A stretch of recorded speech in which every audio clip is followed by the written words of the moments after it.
আল্লাহ বলেন আমাকে ভয় করো হক আদায় করে, হাক্কা তুকাতি। সাহাবায়ে কেরাম পেরেশান হয়ে গেলেন, ইয়া রাসূলুল্লাহ, আল্লাহ যত বড় তার হক আদায় করে ভয় করা সম্ভব না। নবীও পেরেশান হয়ে গেলেন। আল্লাহ পাক জিবরাইল আমিনকে পাঠায় বলেন, নবীরে গিয়ে পেরেশানি দূর করে দাও, আয়াত নতুন করে দিয়া দাও। জিবরাইল আইসা সান্ত্বনার আয়াত দিয়া বললেন, নবী ইত্তাকিল্লাহা মাস্তাতাতুম, আল্লাহর হক আদায় করে বান্দার ভয় করার প্রয়োজন নাই, বরং বান্দা সাধ্যমতো আল্লাহকে ভয় করবেন। এখন আমি যদি আপনাদের জিজ্ঞাসা করি, আপনারা কারা কারা আল্লাহকে ভয় করেন, যদি প্রশ্ন করি, সবাই হাত উঠাবে না? অথচ এখানে বহু আশেকের রাসূল আছে, ফজর পড়ে নাই, জোহর পড়ে নাই, মাগরিব পড়ে নাই, আসর পড়ে নাই, এশাও পড়ে নাই, সেও হাত উঠায় বলবে আমি আল্লাহকে ভয় করি, আমি নামাজ পড়িয়া বলি আল্লাহকে ভয় করি। আপনি দাড়ি কাটিয়া বলেন ভয় করি, আমি দাড়ি রেখে বলি আল্লাহকে ভয় করি। আপনি বেপর্দায় চলেন বলেন আল্লাহকে ভয় করি, আমি পর্দা রক্ষা করিয়া চলার চেষ্টা করিয়া বলি আল্লাহকে ভয় করি। দুই ভয় কি সমান? সমান না। মূলত আপনি ভয় করেনই না, আপনি ভয় জিনিসটা বুঝেনই না। একটা যে মানুষ সাপরে বড় ভয় পায়, সাপকে ভয় পাওয়ার ব্যাখ্যা কি? সে সাপ ধরবে না, সাপ যেখানে থাকবে সেখানেও যাবে না। মাঝে মাঝে ঘুমের মধ্যে বলবে সাপ সাপ ভয়ে। একটা সন্তান মা বাবাকে ভয় করে, প্রমাণ মা বাবার সামনে সন্তান অন্যায় করে না, বেতের বাড়ির ভয়ে।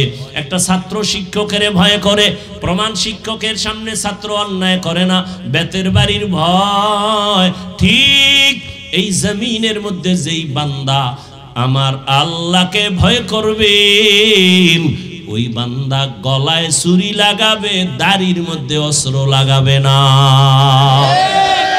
হরকে দারত খৌফে হকদার দিল মদম জন্নতুল মাওয়া দেহদ উরা মাকাম জুজবা হকচি জে মখাজ ইনসুজা ফজলে উআ মস্তে দর জুমলা জাহা। আল্লাহর ভয় অন্তরে ঢুকাইয়া গুনাহ থেকে নিজেকে বাঁচাইও।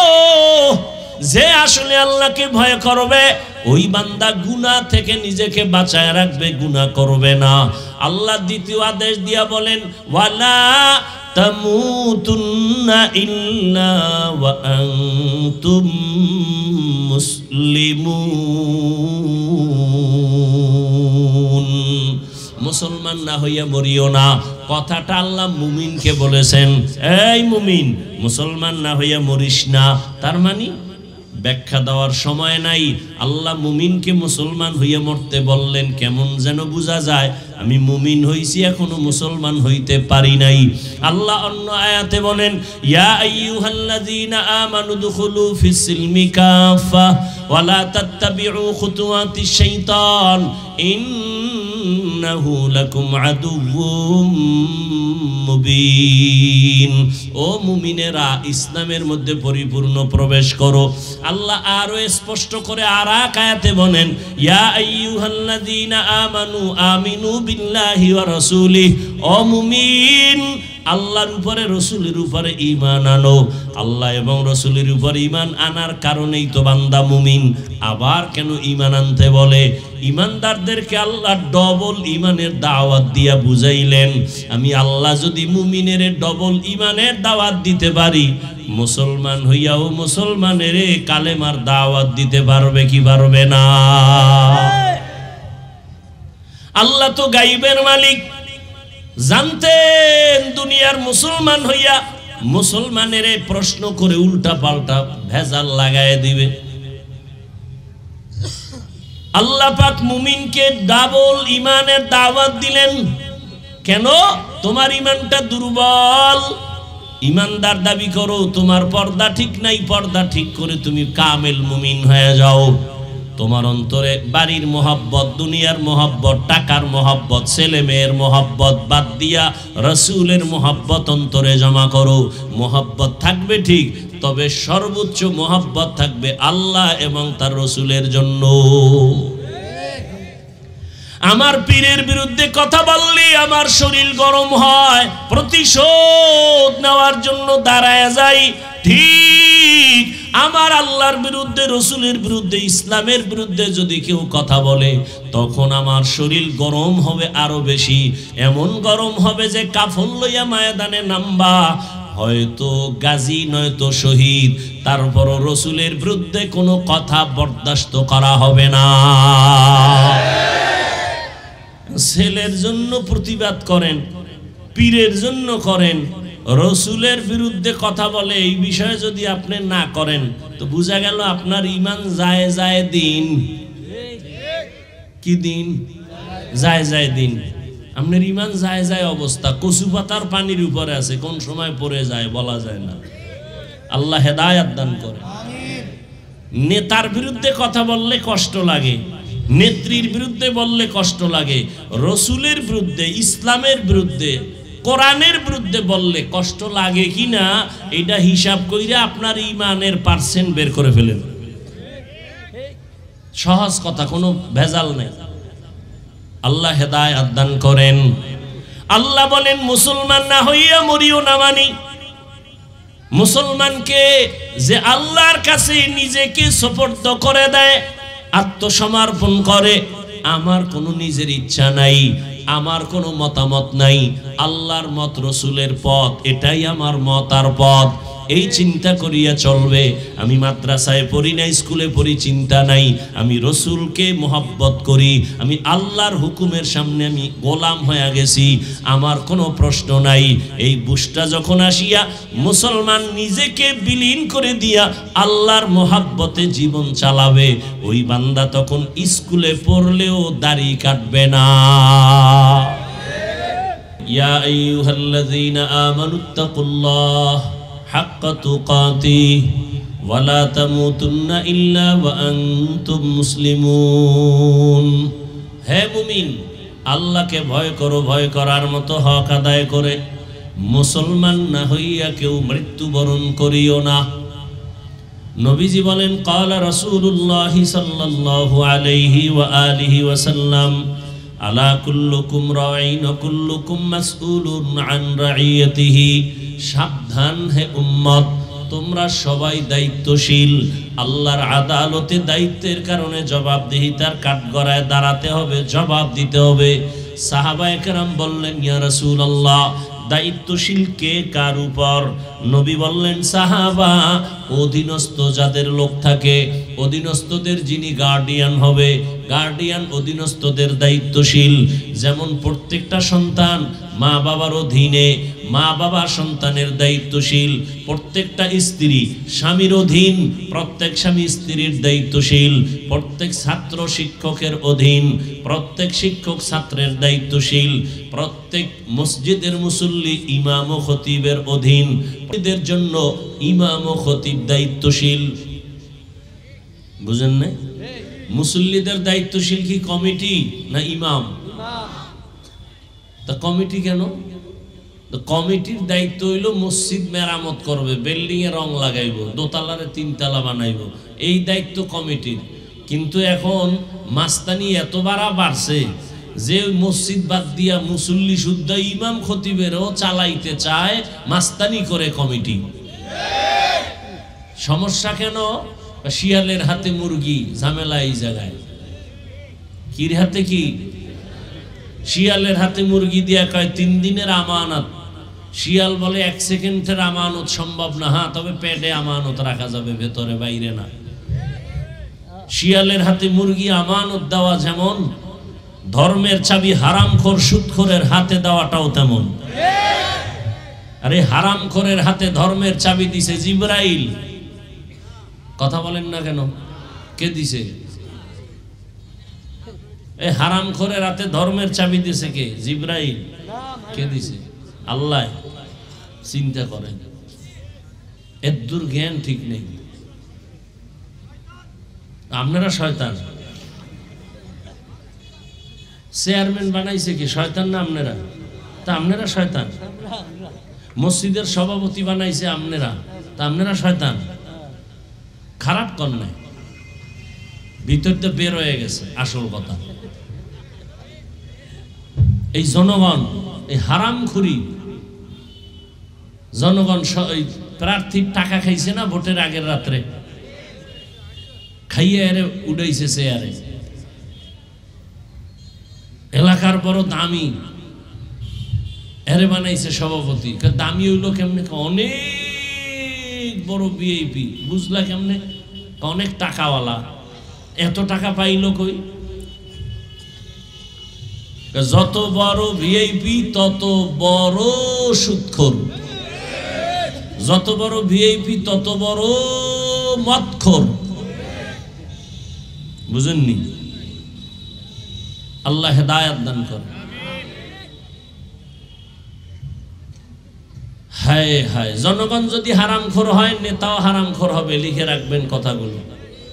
জনগণ সুদখোর হলে নেতাও সুদখোর হয়, জনগণ নামাজি হলে তাদের নেতাও নামাজি হয়। এটা বিস্তারিত বুঝাবার সময় নেই।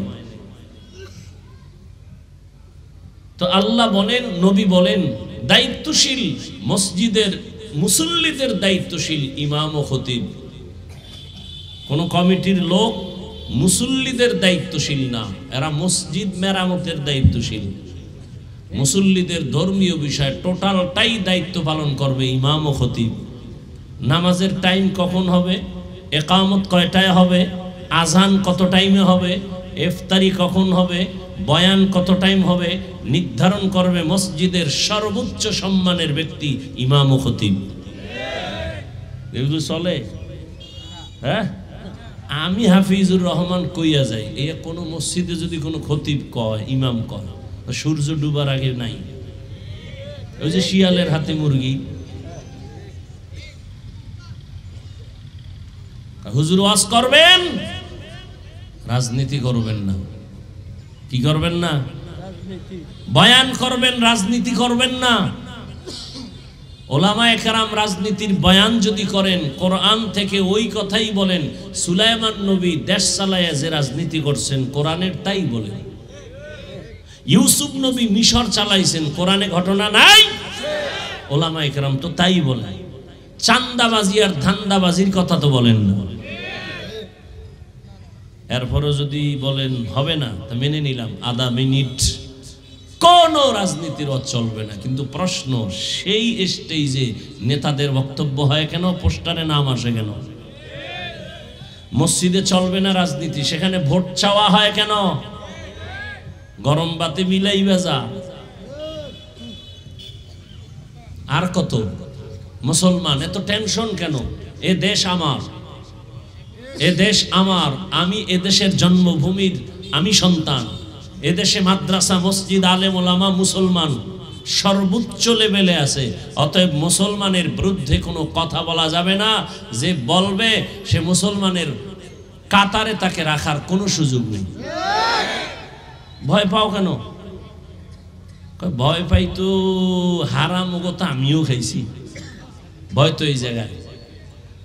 তোমার স্ত্রী অধীন, তুমি হুকুম দিবা নামাজ পড়ো, পর্দা করো, তুমি হুকুম দিতে ভয় পায় কেন? কয় ওই যে যৌতুকের নামে বউয়ের থেকে পায়খানা খাইছি না, এই জন্য একটু দুর্বলতা রয়ে গেছে, এই জন্য বউরে অর্ডার দিতে পারে না। আছে না নাই? কি খাইছে? কি যৌতুক? যৌতুক খাইছেনি? আপনাকে কসবা এলাকায় নাই? কথা সত্য কথা বলতে টেনশন করেন কেন? যৌতুক আছে তো। যেই বিয়ে যৌতুক হয় ওই বিয়ের সংসারটা কেন শান্তির সংসার হবে বলেন? এ সারা দুনিয়ার হুজুরেরা দোয়া করলেও তো কাজ হবে না। যৌতুক যারা খায়, যারা নেয়, যারা দেয়, যারা সহযোগিতা করে, সবাই জালেম, ডাকাত, চোর, ছোট লোকের বাচ্চা, ফকিন্নি। এদের মতো মানবতার দুশ্মন। এরা দেশের দুশ্মন, নারীর দুশ্মন, আমার রসুলের দুশ্মন, এরা ইসলামের দুশ্মন। এদের মতো ইতর, এদের মতো ছোট লোক, এদের মতো ফকিন্নির বাচ্চা, এদের মতো বেলাজা, এদের মতো বেহায়া, ডাকাত জমিনে আর কেউ নাই। আরো কি কইলে লজ্জা হবে? দুই একটা ভাষা আমারে শিখা।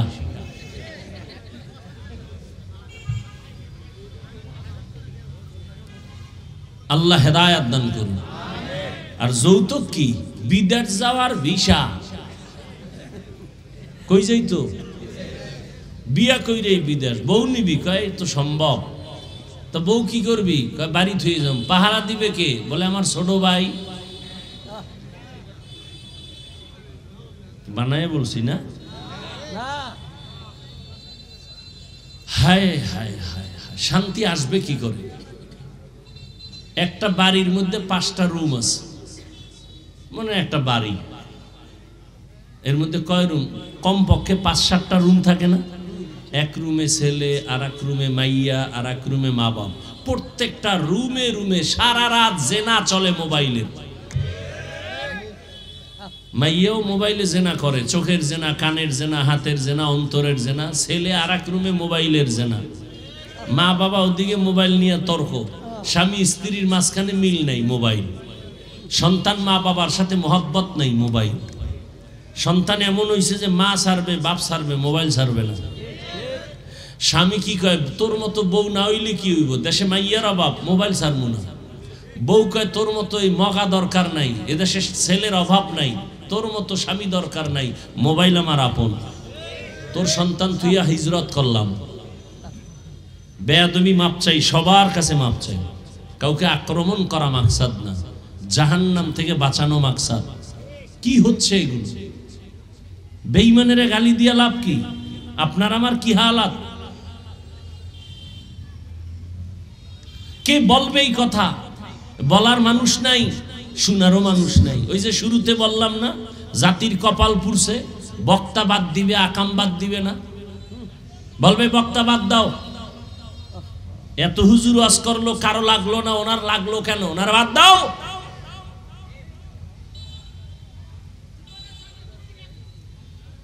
বলবে এটি ওয়াজ আর ওয়াজ নাই।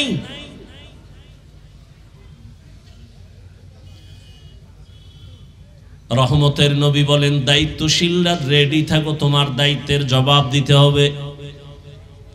একজন সাহাবী দাঁড়ায় বললেন, ইয়া রাসূলুল্লাহ, আমার অধীনেও কেউ নাই, আমিও কারো অধীনে নাই, আমি একা। আমার মা নাই, বাবা নাই, ছেলে মেয়ে স্ত্রী কেউ নাই, আমি একা। আমার দায়িত্ব কি?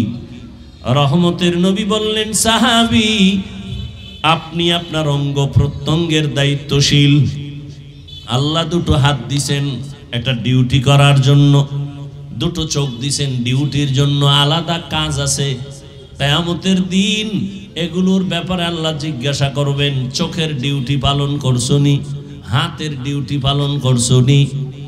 অনেক গুনাহগারেরা ভয়ে, শাস্তির ভয়ে পালন না করো, বলবে করেছি।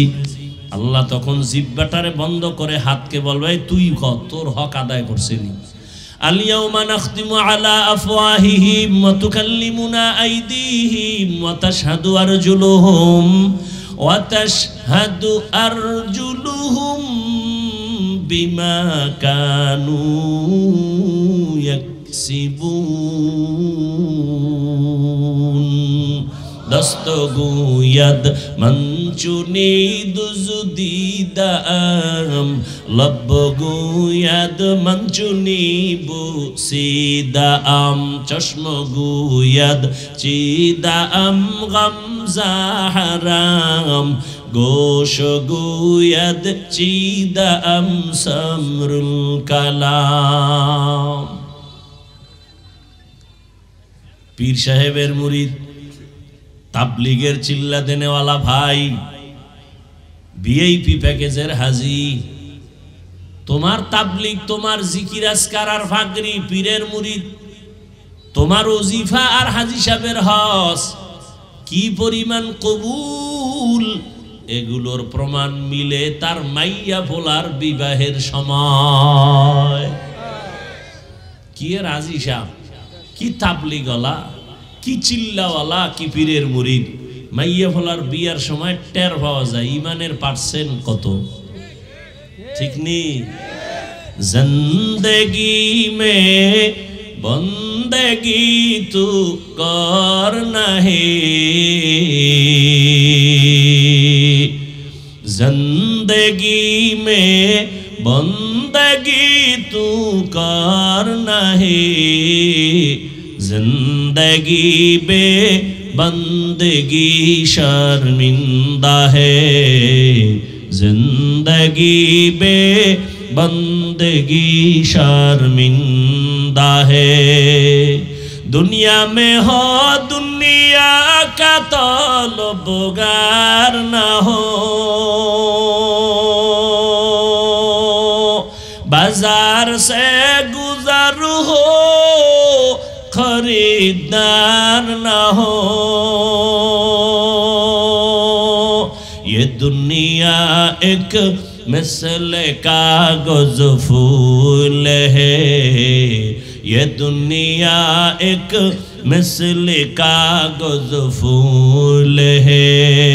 जिंदगी में बंदगी तू कर नहीं, जिंदगी में बंदगी तू कर नहीं।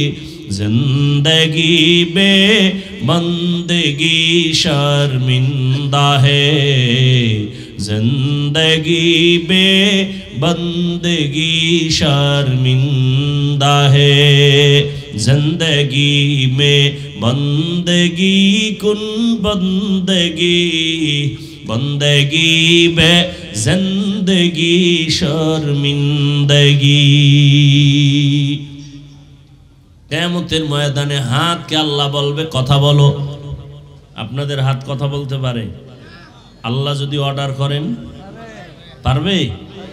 এই বিশ্বাসটা যদি থাকে তাহলে অনেক ভেজাল থাকবে না জমিনে। বলে কেন? মরা গাছে কথা কয়, কইলে না কেমনে? বলে হ্যাঁ, যেই হাত কথা বলতে পারে না আমার মাওলা কুদরতি ক্ষমতা দিলে পারবে। দুধের বাচ্চা কথা বলতে পারে না, আল্লাহর কুদরতে পারে না? পারে না। এক কথায় জবাব, দুনিয়ার সব বিবেক যেটা বলে হবে না, মুমিন আকীদা রাখতে হবে আমার আল্লাহর কুদরতে সেটা হবে। দুনিয়ার মুমিন, দুনিয়ার সব মানুষ বিবেক দিয়ে যেটা বলে এটা অসম্ভব, মনে রাখতে হবে সেটা আমার আল্লাহর কুদরতে সম্ভব। মরা গাছে কথা বলতে পারে না, এটাই তো বাস্তবতা, কিন্তু আমার আল্লাহ কুদরতের ক্ষমতা দিলে পারবে কিনা? পাথর কথা বলতে পারে না, আল্লাহ যদি ক্ষমতা দেয় পারেনি? পারে। এই কথাটা অন্তরে যদি থাকে তাহলে অনেক ঝামেলার সমাধান হয়ে যাবে। এরে গাছ কেমনে কথা বলে? আল্লাহ পাক বলাইলে, আল্লাহ বলায় আগুন কথা বলেছে, নমরুদের সাথে আগুন কথা বলেছে, ইব্রাহিম রে আগুনের মধ্যে ফালাইয়া পানি কথা বলে। আল্লাহ তাআলা তার ভাষায় বলে, যে বুঝার সে বুঝে। হরিণ কথা বলে, কেউ বুঝে না, রহমতের নবী বুঝেন। জমিনে পিপিলিকায় কথা বলে, কেউ বুঝে না, সুলাইমান নবী বুঝতেছেন। কোরআনের ঘটনা না ভাইরা আমার? আল্লাহর কুদরতে হাত কথা বলবে, হে মালিক এই হাত দিয়া মা বাবার কল্যাণে কাজ করবে, করে নাই, বরং এই হাতের দ্বারা মানুষের উপরে জুলুম করেছে, কলমটা উল্টা দিকে ব্যবহার করেছে। চোখ বলবে, হে মালিক এই চক্ষু দিয়া মা দেখবে সওয়াব, বাবা দেখবে সওয়াব, এই চোখ দিয়া কোরআন শরীফ দেখবে সওয়াব, এই চক্ষু দিয়া বাইতুল্লাহ তাকায়া দেখবে সওয়াব, এই চক্ষু দুইটা দিয়া আলেম দেখবে সওয়াব। বান্দা বাইতুল্লাহ দেখে নাই, কোরআন দেখে নাই, বান্দা চোখ দিয়া মা বাবারে মোহাব্বতের নজরে দেখে নাই, বরং মোবাইলটা সামনে নিয়ে সারা রাত কবিরা গুনাহ কবিরা গুনাহ কবিরা গুনাহ দেখে দেখে রাত কাটিয়েছে। চোখ বলে ফেলবে। আল্লাহ এভাবে সব হিসাব নিবেন। এজন্য আল্লাহ বলেন, এই মুমিনেরা আমি আল্লাহকে ভয় কর, হক আদায় করে ভয় করার মতো, এবং সতর্কবাণী মুসলমান না হইয়া মরণ বরণ করবি না। দুইটা আদেশ আল্লাহ দিলেন, একটা আদেশ হলো ইতিবাচক আর একটা আদেশ নীতিবাচক। আল্লাহকে ভয় কর, মুসলমান না হইয়া মরিস না, এই দুইটা কথা আল্লাহ কোনো বেঈমানকে বলেন নাই, একমাত্র মুমিনকে বলেছেন। বেঈমানের না বলে মুমিনকে শুধু কেন বললেন? তার জবাব, জান্নাত শুধু মুমিন পাবে, কোনো বেঈমান জান্নাত পাবে না। কারা পাবে জান্নাত? কারা পাবে? মুমিনেরাও যে পাবে বহু বেতের বাড়ির পর, হেম সোজা না, বহু কঠিন। কে কয় জান্নাত পাওয়া সহজ? জান্নাত পাওয়া সহজ হইলে জান্নাতের টিকিট হাতে লইয়া আবু বকর সারা জীবন কাঁদলেন কেন? ওমরে ফারুক কাঁদলেন কেন? উসমান রাদিয়াল্লাহু আনহু কাঁদলেন কেন? স্বয়ং রাসূল কান্না করছেন। আম্মাজান আয়েশা কাঁদলেন কেন? আম্মাজান খাদিজা কাঁদলেন কেন? এত সোজা। আল্লাহ বুঝার তৌফিক দান করেন। সব জায়গায় বয়ান যাই চলতেছে, বুঝের অভাবেই সব এলোমেলো হয়ে আছে। তাবলীগওয়ালাদের মেহনত, পীর মাশায়েখের মেহনত, উলামায়ে আহলে হকের মেহনত, জুমার খতিবের মেহনত, হাজারো আলেম আপনাদের পেছনে সময় দিতেছে, অথচ এরপরে আমলের খাতা শূন্য। আপনাদের পিছনে সময় দিব কেন? আপনারা তো আল্লাহ মানেন, নবী মানেন, কোরআন মানেন, হাদিস মানেন। আপনাদের বয়ান করার তো কোনো প্রয়োজন ছিল না। আজকে তো বয়ান তাদেরকে করব, হিন্দুদের মন্দিরে, খ্রিস্টানদের গির্জায়, যারা আল্লাহ চিনে না, নবী চিনে না, কোরআন বুঝে না, কিন্তু তাদের সামনে যাওয়ার একটা সেকেন্ড সময় নাই। আপনাদের পেছনে সময় দিতে দিতে 12 মাস শেষ। ফজরের পরে, জোহরের পরে, আসরের পরে, মাগরিবের পরে সারা রাত বয়ান। শুধু আমি একা, হাজারো লাখো আলেম আপনাদের পেছনে মেহনত করে, অথচ আপনার আল্লাহ আমার আল্লাহ এক, আপনার নবী আমার নবী। কথা বলেন না কেন? আপনাদের কোরআন আমার কোরআন, আপনাদের ধর্ম আমার ধর্ম, আপনাদের কালেমা আমার কালেমা, আপনাদের কাবা আমার কাবা। আপনি আমি দুনিয়াতে আসছি সিস্টেম এক, বিদায় বেলা কাফনের সংখ্যা এক, পুরুষের 3টা, মহিলার 5টা, কালার হবে আলাদা। কি? মহিলাদের কালার হবে কালো, পুরুষেরটা হবে সাদা। তাবলীগওয়ালাদেরটা একরকম, যারা তাবলীগের লাইনে নাই তাদের কালার আর এক রকম। তাই কি সব এক? কি কালার? কি কালার? সাদা কালার। কে ধনী, কে গরিব, কে আলেম, কে মূর্খ, কে কওমি, কে আলিয়া, কে তাবলীগ, কে চরমনাই, কোনো ভেদাভেদ নাই, সবার কাফনের কালার। তোমরা কালার লয়ে কিলেকিলি করো কেন? আমি যে কই, শয়তানে যারে ধরে কাম তুই আকাম করে, তেলাওয়াতের চিন্তা নাই, নামাজের চিন্তা নাই, দরুদের চিন্তা নাই। তুমি যতক্ষণ তর্ক করবা ততক্ষণ দরুদ শরীফ পড়লে তো সওয়াব। তর্ক করে এদেশে কি সমাধান হয়েছে? একেবারে চাপাবাজি করছে, অমুকের দেখাই দিব, বহাস হবে। বাংলাদেশে বহাস কইরা কি হইছে? কিচ্ছু হয় না, দ্বন্দ্ব ছাড়া। বরং যে লাইনে আসিল হে লাইনে আরো মজবুত হয়ে গেছে। হুদা মিশা কথা কয়, আমিও জিততে গেছি, অমুকে আমি, সবাই যে তার তালে আছে, কেউ ঠগে না। তুই বহাস দিয়ে কি হয়েছে? তর্ক দিয়ে কিচ্ছু হয় নাই। তর্ক বাদ দাও, আমলের দিকে আগাও। কালার নিয়ে তর্ক কেন? এই কালার নিয়েও তর্ক। চিন্তা করছে কে সাদা পরলো, কে সবুজ পরলো, কে কালো পরলো, এই নিয়ে তর্ক কেন? আরে ভাই, আপনি যে কালার পারেন পরেন, আপনার নিষেধ নেই। রসুল সবুজও পরেছেন, ব্যবহার করেছেন কালো, সাদা, সমস্যা কি? এই নিয়ে একটা কিলেকিলি বাজাইতে হইব কেন? মাস্তানি দেখাইতে হইব দুনিয়া। রসুলের আদর্শ কি এমন ছিল? কই পাইলেন এই আদর্শ? রসুলের আদর্শ কি শিখছেন? রসুল তো 63 বছর হায়াতে কোনোদিন কাউকে একটা গালি দেন নাই। কি শিখছেন? রসুল তো কোনোদিন গালির জবাবও দেন নাই। শুনছে গালি, দাঁড়ায় দাঁড়ায় গালি দিতেছে, নবী চুপ করে শুনতেছে, জীবনে জবাবও দেন নাই। নবী একটা মিথ্যা কথা বলেন নাই। নবী দুটো চোখ গরম করে কারো দিকে তাকান নাই। কি শিখলেন নবীর থেকে? জান্নাত শুধু মুমিন পাবে, কোনো বেঈমান পাবে না। তবে মুমিনও যে জান্নাত পাবে বড় কঠিন পরীক্ষার পর, কারণ আপনার এই কথা অনেকে শুনছেন, আমি 1 মিনিটে টাচ দিয়া যাই। আপনারা অনেকে জানেন 72 দল জাহান্নামী, 1 দল জান্নাতি, জানেন না? বনি ইসরাইলের 72, মুহাম্মদের উম্মতের আরো 1 দল বেড়ে যাবে। নবী বলেন সবাই জাহান্নামে যাবে, 1 দল জান্নাতে যাবে। এই কথাটা আপনারা অনেক আগের থেকে জানেন, তবে এই কথা জানেন কিনা আমি জানি না। জানলে ভালো, না জানলে আবার বলি, এই যে 72 দল জাহান্নামে যাবে, এই 72 দল জাহান্নামীদের মধ্যে হিন্দু, বৌদ্ধ, ইহুদি, খ্রিস্টান কেউ নেই, সব হলো মুসলমান। এবার কোন দলে আছেন হিসাব মিলান বাসায় যাইয়া। মোবাইল তো কম চালাইলেন না, আজকের রাতটা না চালাই হিসাব মিলান। করছেন তো আকাম জীবনে, মনের শখ মিটাইয়া করছেন। মনে চাইছে দাড়ি কাটবেন, ধাম করে কেটে ফেলছেন। মনে চাইছে পার্কে দৌড় দিবেন, দৌড়। মনে চাইছে নামাজ ছাড়বেন, ছেড়েছেন। আর কত?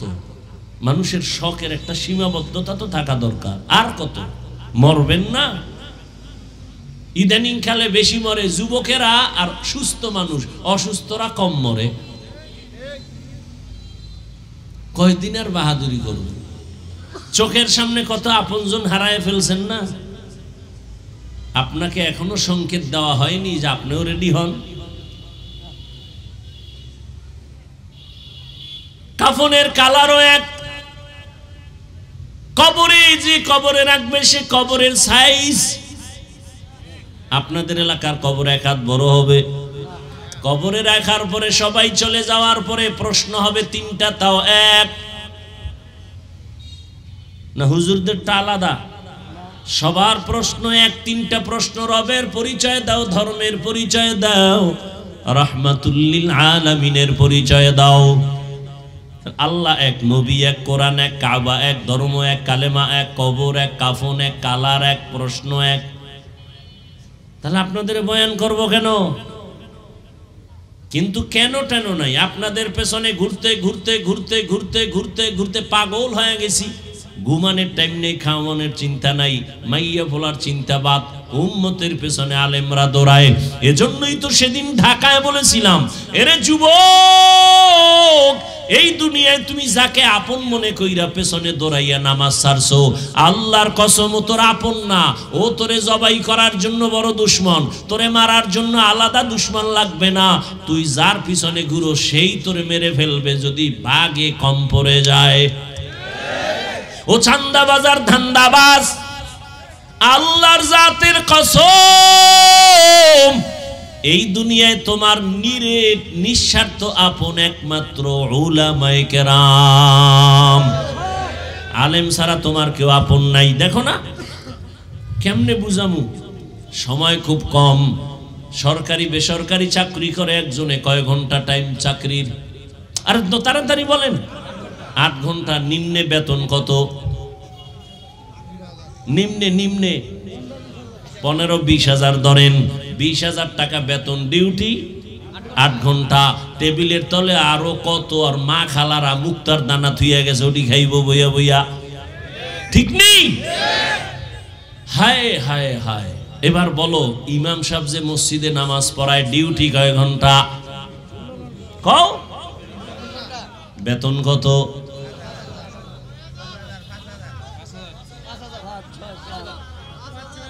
হ্যাঁ লাগাও, একটা কিলে কিলি লাগাও। 5,000। শহর এলাকায় একটু বেশি। আচ্ছা বলেন তো, এর থেকে জুলুম দুনিয়াতে আর কোনোটা আছে? 8 ঘন্টা ডিউটি কইরা বেতন নেয় 20,000, টেবিলের তলে ওর মা খালুরা থুইয়া গেছে, এডি খায়, খাইয়া রাতারাতি কলা গাছ। এতদিন রিক্সায় চলছে, আর এখন গাড়ি শুধু না, সামনে খালি পেঁপো আওয়াজ। আর একটা ইমাম 24টা ঘন্টা মসজিদে সময় দেয়, রিমান্ডে রাখে ইমাম রে। একক তো নামাজে না থাকলে রিক্সাওয়ালাও কয় গেছিলেন কই? ইমাম কয় কে তুমি? আমি রিক্সা ড্রাইভার। কিসের পাওয়ার? 5 টাকা বেতন দেই। এরকম বেয়াদব আছে না নাই? দুনিয়াতে এর থেকে জুলুম আর কি হতে পারে? বিবেক কই? সভাপতি দেয় কত? মাসে 100। বাকি কত? কয় 13 মাস। সেক্রেটারি বেতন কত? কয় 50 টাকা দেয়। বেশি দেওয়া যাইব না, হলে সভাপতির উপরে উঠতে যাইব। বেশি দেওয়া যাইব না, সভাপতি যা দিবে এর অর্ধেক 50। এই সভাপতি। আর ওয়ার্ডের মেম্বার হবে, এই জন্য রাতে হাদিয়া মারছে 2 কোটি। কথা কয় না? খালি একটা মেম্বারের পদ নিবে, হইতে পারে কিনা এটার খবর নাই, খালি পদটা নিয়ে দাঁড়াইবে, এতে 2 কোটি নাই। আর ইমামের বেতন 100 টাকা, তাও ঠিক মতো দেয় না। ওই আমি এই মসজিদে নামাজ পড়াইতাম ছাত্র জীবনে, তো সেক্রেটারি অস করতাম, তো টাকা টাকা তেমন আর টেনশন। মাঝে মাঝে হইতাম, ওই সেক্রেটারি সব বেতন ডিগমন দেন না। কয় আমার ঘরে চাউল নাই। আমি একদিন, কি আপনি তো মসজিদের টাকা দিয়ে চাউল খান? ঠিকই আল্লাহর কুদরত। পরে শুনছি, আমি চলে আসছি অনেক পরে শুনছি মরে গেছে, মদ পান কইরা ওই অবস্থায় মারা গেছে। এগুলো সেক্রেটারি। আল্লাহ হেদায়াত দান করুন। এই যে 5000 টাকা দিলেন, 24 ঘন্টা রিমান্ডের মাইরে রাখলেন ইমামরে, কোনদিন ইমাম সাহেব কারোর সাথে খারাপ ব্যবহার করছে? যখনই দোয়া করে ইমাম সাহেব আলাদা কইরা কোনো দোয়া করে নাই যে কওমি ওয়ালারে মারো, আলিয়া ওয়ালারে বাঁচাও। সবার জন্য দোয়া করে, আল্লাহ সবাইরে সুস্থ করো, দোকানওয়ালাদের ব্যবসায় বরকত দাও, কবরওয়ালাদের জান্নাত দাও। কোনোদিন একটা গালিও দেয় না, কোনোদিন নামাজে ঝামেলাও করে না, বরদোয়াও করে না। এজন্যই বললাম, উলামায়ে কেরাম এই জাতিকে যা দিয়েছে, দুনিয়ার কেউ জাতিকে নিঃস্বার্থভাবে তা দেয় নাই। তুমি যার পিছে ঘুরে নামাজ ছাড়ছো, সে কেমন স্বার্থপর জানোনি? স্বার্থে যদি আঘাত লাগে, দল থেকে নাম কাটবে না, কল্লা পর্যন্ত কেটে দিবে। গোপন মিটিং করবে, গোপন মিটিং করে কই বস কি খবর? কয় ওরে মাইনাস কর। কেন? আমার ভাগে কম পড়ে গেছে, তাড়াতাড়ি ওরে মাইনাস কর। তাহলে তোমারে মারার জন্য আলাদা শত্রু লাগবে? তোমার বন্ধু যথেষ্ট। আল্লাহ সবাইকে হেদায়াত দান করুন। বেয়াদবি ক্ষমা চাই, বারবার ক্ষমা চাই, আমার ব্যক্তিগত স্বার্থ না, আমি তোমার কল্যাণকামী, কলিজা দিয়া মোহাব্বত করি, না হয় এই কথা বলতাম না। সুলাইমান বিলকিসের কথা কয়ে চলে যাইতাম, কিন্তু কথা তো প্রত্যেকটা বলতেছি, কলিজা ছিদ্র হয়ে যাইতেছে। আর আমি ওর দিকে আঘাত কইরেই কথা বলতেছি। দেখিনি মানুষগুলো একটু দিনের দিকে আসে কি? আমি একবারও, এই যে বলতেছি, বয়ান করলাম প্রায় 1 ঘন্টা, আমি একবারও কি বলছি 5 করলি বড় আমার মতো? বলো, আমি কওমি মাদ্রাসার তাজা সন্তান। আমি একবারও কি বলছি যে কওমি মাদ্রাসায় যাও? কথা কন না কেন? আমি একবারও বলি নাই তাবলিগে যাও, অথচ আমি তাবলিগের লাইনের তাজা সন্তান। আমি পীরের মুরিদ। শুধু আমি মুরিদ না, আমি বাংলাদেশের কঠিন মুরিদ। কেমন কঠিন? এই বাংলাদেশে যারা বলে পীর মানি না, ওলিয়া উলিয়া মানি না, এদেরকে আমি দ্ব্যর্থহীন ভাষায় সারা বাংলাদেশে চিৎকার দিয়া বলি, আল্লাহর কসম। কি সমস্যা? কি এখানে কি কি এখানে কথাটাই আমার কও। হ্যাঁ, আচ্ছা ঠিক আছে, সমস্যা নেই, অন্তর মাইক চলতেছে, মাইক তাই সাইডে দেবো।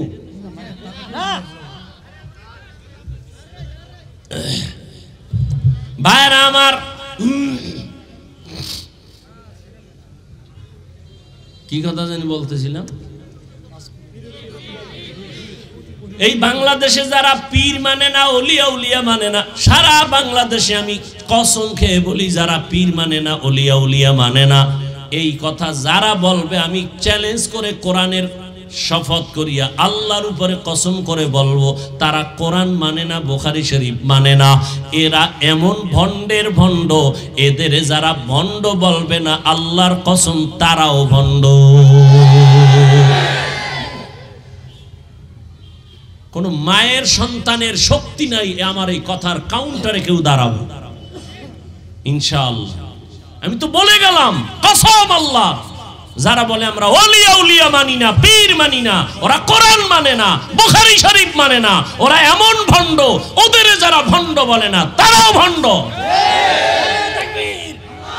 ওলি আল্লাহর দুশমন ভাইরা আমার, আল্লাহ বলেন আমাকে ভয় করো হক আদায় করে, হাক্কা তুকাতি। সাহাবায়ে কেরাম পেরেশান হয়ে গেলেন, ইয়া রাসূলুল্লাহ, আল্লাহ যত বড় তার হক আদায় করে ভয় করা সম্ভব না। নবীও পেরেশান হয়ে গেলেন। আল্লাহ পাক জিব্রাইল আমিনকে পাঠায় বলে, নবীরে গিয়ে পেরেশানি দূর করে দাও, আয়াত নতুন করে দিয়া দাও।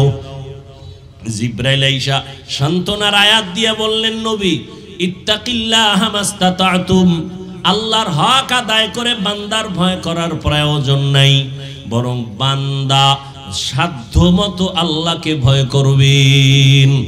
এখন আমি যদি আপনাদের জিজ্ঞাসা করি, আপনারা কারা কারা আল্লাহকে ভয় করেন, যদি প্রশ্ন করি, সবাই হাত উঠাবে না? অথচ এখানে বহু আশেকের রাসূল আছে, ফজর পড়ে নাই, জোহর পড়ে নাই, মাগরিব পড়ে নাই, আসর পড়ে নাই, এশাও পড়ে নাই, সেও হাত উঠায় বলবে আমি আল্লাহকে ভয় করি। আমি নামাজ পড়িয়া বলি আল্লাহকে ভয় করি। আপনি দাড়ি কাটিয়া বলেন ভয় করি, আমি দাড়ি রেখে বলি আল্লাহকে ভয় করি। আপনি বেপর্দায় চলেন বলেন আল্লাহকে ভয় করি, আমি পর্দা রক্ষা করিয়া চলার চেষ্টা করিয়া বলি আল্লাহকে ভয় করি। দুই ভয় কি সমান? সমান না। মূলত আপনি ভয় করেনই না, আপনি ভয় জিনিসটা বুঝেনই না। একটা যে মানুষ সাপরে বড় ভয় পায়, সাপকে ভয় পাওয়ার ব্যাখ্যা কি? সে সাপ ধরবে না, সাপ যেখানে থাকবে সেখানেও যাবে না। মাঝে মাঝে ঘুমের মধ্যে বলবে সাপ সাপ ভয়ে। একটা সন্তান মা বাবাকে ভয় করে, প্রমাণ মা বাবার সামনে সন্তান অন্যায় করে না, বেতের বাড়ির ভয়ে। একটা ছাত্র শিক্ষকের ভয় করে, প্রমাণ শিক্ষকের সামনে ছাত্র অন্যায় করে না, বেতের বাড়ির ভয়। ঠিক এই জমিনের মধ্যে যেই বান্দা আমার আল্লাহকে ভয় করবেন, ওই বান্দা গলায় ছুরি লাগাবে, দাড়ির মধ্যে অস্ত্র লাগাবে না। হরকে দারত খৌফে হকদার দিল মদম, জন্নতুল মাওয়া দেহদ উরা মাকাম, জুজবা হক চি জে মখাজ ইনসো জা ফজলে উআ মস্তে দর জুমলা জাহা। আল্লাহর ভয় অন্তরে ঢুকাইয়া গুনাহ থেকে নিজেকে বাঁচাইও। যে আসলে আল্লাহকে ভয় করবে, ওই বান্দা গুনাহ থেকে নিজেকে বাঁচায় রাখবে, গুনাহ করবে না। আল্লাহ দ্বিতীয় আদেশ দিয়া বলেন, ওয়ালা তামুতুন্না ইল্লা ওয়া আনতুম মুসলিমুন, মুসলমান না হইয়া মরিও না। কথাটা আল্লাহ মুমিনকে বলেছেন, এই মুমিন মুসলমান না হইয়া মরিস না। তার মানে ব্যাখ্যা দেওয়ার সময় নাই। আল্লাহ মুমিনকে মুসলমান হইয়া মরতে বললেন, কেমন যেন বোঝা যায় আমি মুমিন হইছি, এখনো মুসলমান হইতে পারি নাই। আল্লাহ অন্য আয়াতে বলেন, ইয়া আইয়ুহাল্লাযীনা আমানু দুখুলু ফিস সিলমি কাফা ওয়া লা তাত্তাবিউ খুতুওয়াতিশ শাইতান ইন্নাহু লাকুম আদুউম মুবিন। ও মুমিনেরা, ইসলামের মধ্যে পরিপূর্ণ প্রবেশ করো। আল্লাহ আরো স্পষ্ট করে আর এক আয়াতে বলেন, ইয়া আইয়ুহাল্লাযীনা আমানু আমিনু বিল্লাহি ওয়া রাসূলিহি। ও মুমিন, আল্লাহর উপরে রসুলের উপরে ঈমান আনো। আল্লাহ এবং রসুলের উপর ঈমান আনার কারণেই তো বান্দা মুমিন। আবার কেন ঈমান আনতে বলে? ঈমানদারদেরকে আল্লাহ ডবল ঈমানের দাওয়াত দিয়া বুঝাইলেন। আমি আল্লাহ যদি মুমিনের ডবল ঈমানের দাওয়াত দিতে পারি, মুসলমান হইয়াও মুসলমানের কালেমার দাওয়াত দিতে পারবে কি পারবে না? আল্লাহ তো গাইবের মালিক, জানতেন দুনিয়ার মুসলমান হইয়া মুসলমানের প্রশ্ন করে উল্টা পাল্টা ভেজাল লাগায় দিবে। আল্লাহ পাক মুমিনকে ডাবল ঈমানের দাওয়াত দিলেন। কেন? তোমার ঈমানটা দুর্বল, ঈমানদার দাবি করো, তোমার পর্দা ঠিক নাই, পর্দা ঠিক করে তুমি কামেল মুমিন হয়ে যাও। তোমার অন্তরে বাড়ির মোহাব্বত, দুনিয়ার মোহাব্বত, টাকার মোহাব্বত, ছেলে মেয়ের মোহাব্বত বাদ দিয়া রসুলের মোহাব্বত অন্তরে জমা করো। মোহাব্বত থাকবে ঠিক, তবে সর্বোচ্চ মোহাব্বত থাকবে আল্লাহ এবং তার রসুলের জন্য। আমার পীরের বিরুদ্ধে কথা বললে আমার শরীর গরম হয়, প্রতিশোধ নেওয়ার জন্য দাঁড়ায় যাই। ঠিক আমার আল্লাহর বিরুদ্ধে, রসুলের বিরুদ্ধে, ইসলামের বিরুদ্ধে যদি কেউ কথা বলে তখন আমার শরীর গরম হবে আরো বেশি। এমন গরম হবে যে কাফন লইয়া ময়দানে নামবা, হয়তো গাজী নয়তো শহীদ, তারপরও রসুলের বিরুদ্ধে কোনো কথা বরদাস্ত করা হবে না। ছেলের জন্য প্রতিবাদ করেন, পীরের জন্য করেন, রসুলের বিরুদ্ধে কথা বলে এই বিষয়ে যদি আপনি না করেন তো বোঝা গেল আপনার ঈমান যায় যায় দিন। কি দিন? যায় যায় দিন। আপনার ঈমান যায় যায় অবস্থা, কচু পাতার পানির উপরে আছে, কোন সময় পড়ে যায় বলা যায় না। আল্লাহ হেদায়েত দান করে। নেতার বিরুদ্ধে কথা বললে কষ্ট লাগে, নেত্রীর বিরুদ্ধে বললে কষ্ট লাগে, রসুলের বিরুদ্ধে, ইসলামের বিরুদ্ধে, কোরআনের বিরুদ্ধে বললে কষ্ট লাগে কিনা এটা হিসাব কইরা আপনার ঈমানের পার্সেন্ট বের করে ফেলেন। সহজ কথা, কোনো ভেজাল নেই। আল্লাহ হেদায়েত দান করেন।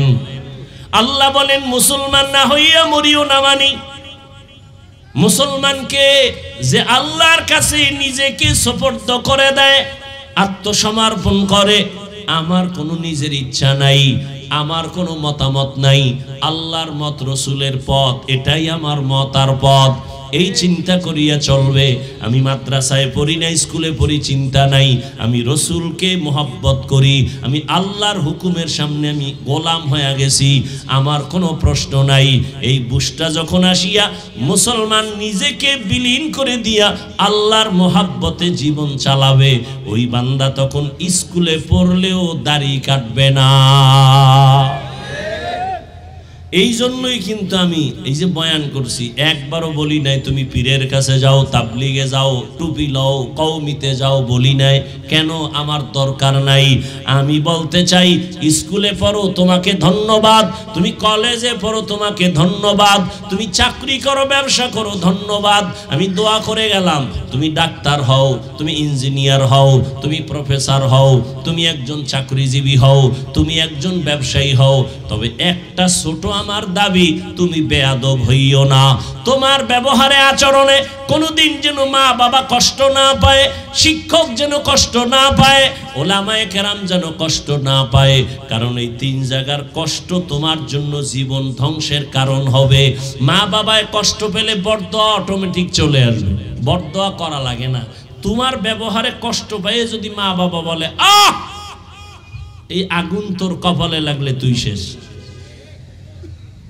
শিক্ষক যদি ছাত্রের ব্যবহারে কষ্ট পায় আহ বলে, নিঃশ্বাস ছাড়ে, ওই নিঃশ্বাসটা যদি কপালে লাগে ছাত্রের লেখাপড়া শেষ।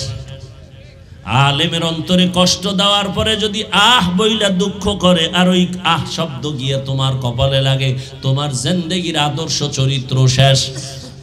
এই জন্য বলছি রে যুবক, স্কুলে পড়ো, কলেজে পড়ো, চাকরি করো, ব্যবসা করো, মা বাবার দোয়া নিয়ে চলো, শিক্ষকের দোয়া নিয়ে চলো, উলামায়ে কেরামের পরামর্শ নিয়ে নবীর আদর্শ মেনে চলো। এবার বলবে এটা কেমন করে সম্ভব? এবার আমাকে তুমি সত্য কথার জবাব দাও। তোমার মতো যুবক জীবনেও মাদ্রাসায় পড়ে নাই, আলিফ বাতাও পড়ে নাই, বলো তোমার মতো যুবক এখনো স্কুলে পড়ে, কলেজে পড়ে, চাকরি করে, ব্যবসা করে, রাস্তায় গাড়ি চালায়, সত্য কথা বলো, এদের মধ্যে 5 বেলার নামাজি আসেনি? আছে? এবার তোমার বিবেকের কাছে প্রশ্ন, বাবা বলো তুমি কেন পারবা না? অবশ্যই তোমার কপালে কারো বরদোয়া লাগছে, না হয় তোমার মতো যুবক স্কুল কলেজে পড়িয়া নামাজ পড়ে, বলো তুমি কেন পারো না? তোমার মতো যুবক কৃষি কাজ করে, নামাজ বাদ দেয় না, বলো তুমি কেন পারো না? তোমার মতো যুবক ব্যবসা করে, চাকরি করে, নামাজ ছাড়ে না, বলো তুমি কেন পারো না? তোমার মতো যুবক দেখো র্যাব, আর্মি, পুলিশ, বিডিআরের চাকরি করে, নামাজির অভাব নাই, তুমি কেন পারো না? তোমার মতো যুবক আজকে তাকায় দেখো ডাক্তার, প্রফেসর, ইঞ্জিনিয়ার, 5 বেলার নামাজি অভাব নাই, বলো তুমি কেন পারো না? ও পর্দার আড়ালের আম্মা জানেরা, বোনেরা, আপনার মতো কত মা এই জমিনে এখন আছে, বেপরদায় চলে না, নামাজ ছাড়ে না, মোবাইলে সময় নষ্ট করে না, স্বামীর মাল হেফাজত করে, খেয়ানত করে না। আপনি কেন পারবেন না? আপনার মতো কত মা এখনো আছে, আপনি তওবা করেন। আর একটা সন্তান আল্লাহ দিছেন, আদর্শ ডাক্তার বানান, আদর্শবান ইঞ্জিনিয়ার বানান, আদর্শবান প্রফেসর বানায় দেন। আপনার জীবনটা ধন্য, মরার পরেও সন্তান দোয়া করবে। ও পর্দার আড়ালের মা, আপনাদের অবদানের কারণে, দোয়ার কারণে এই দুনিয়ায় সব সন্তান ভালো হয়েছে, ভালো হয়েছে, গাছ ভালো, ফল ভালো। মা আদর্শওয়ালা যদি হয়, সন্তান ভালো হয়। এসপি সাহেবের ব্যবহার ভালো, উদ্দেশ্য খবর নেন, তার মা ভালো। ওসি সাহেবের ব্যবহার ভালো, খবর নিয়ে দেখবেন তার মা আদর্শওয়ালা ভালো। এই জন্যই সন্তান ভালো। এরে আম্মা জানেরা, আপনাদের সন্তানগুলোকে জেনারেল লাইনে পড়ায়া নামাজি বানায়া দেন। আপনার সন্তানটাকে কোরআন পড়ায়া দেন, স্কুলে পড়বে, ডাক্তার হইয়াও কোরআন পড়িয়া মা বাবার জন্য দোয়া করবে। ইঞ্জিনিয়ার হলেও কোরআন পড়ে মা বাবার জন্য দোয়া করবে। এখনো সময় আছে, তওবা করে নেন। বৃদ্ধ বাবাজিরা, আপনার মতো কত বৃদ্ধ মানুষ মসজিদে গিয়া নামাজ পড়ে, বলেন আপনি কেন পারেন না? ও আমার কলিজার যুবক বাবারা, এখনো সময় আছে, তওবা করে নাও। জীবনে তো অন্যায় কম করো নাই, মনের শখ মিটাইয়া কত নামাজ সারলা, বেপরদায় চললা।